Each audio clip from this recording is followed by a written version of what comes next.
Hello everyone. Today's video is a very quick tutorial about a little known tool called Google Scholar. Now this is available whether you have a Google account or not.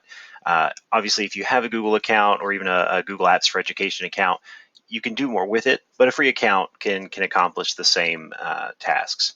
And Google Scholar is a tool meant for looking up resources for citations, resources to put in articles or to find articles that have already been cited. For instance, if we want to look up an article about DEA, and we'll go ahead and add 504. As you can see, I've done that before. Just because the more granular you are in your search, the better results will be returned. And so now we can see these are scholarly resources that can be used as citations and have been used by citations that you can browse at will. You can view the documents. You can see how often they're cited. Let me go back a page here. So here's the actual PDF from this particular page. But we can see down at the bottom, we can save particular articles directly to our profile. We can cite them. If we can see who it's cited by, and we can also see the revisions of those. Now, if we click on Cite underneath one of these, we get the different formats. So you can copy and paste this directly to a document for quoting or citing based on the various formats. But what's also neat about Google Scholar is that you can also do case law. Now, it recognizes that I'm in Arkansas based off of my location settings on my device. I'm not sure what that will look like from device to device. That could be different. But you can choose by federal courts, Arkansas courts, or even specific courts. If you don't just want all Arkansas courts, you can choose, just the Court of Appeals or the Arkansas Supreme Court. But we can choose, the federal court as well.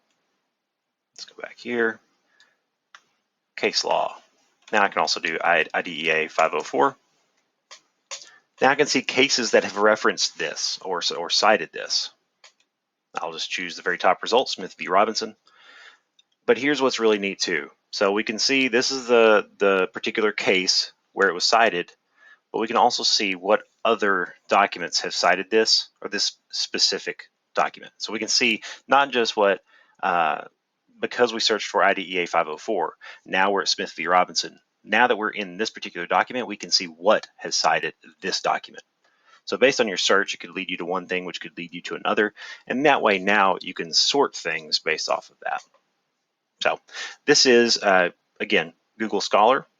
It's not very well known. It's usually not used very much, but it is a great resource when you're writing papers and you need to format or cite things, save things to your profile. Or if you've written scholarly articles, you can claim them in your profile. I don't have any, so I can't finish that process. But as you search through these articles, if your name is there and it is an article that you have written, you can claim that, and then you can also kind of track how often that gets cited. You can set up alerts as well for specific articles or specific terms. That way you get alerted when something is being cited or looked for. You can also, if you own some of those citations or documents that are being cited, you can view the metrics of those as well. So I hope this has helped. This isn't necessarily an accessible educational material, but it is, to an extent, something else that can make it a little bit easier on you. It's another pathway to accomplish the same goal. So share this with your students, share this with your fellow teachers, and I hope you have a great day.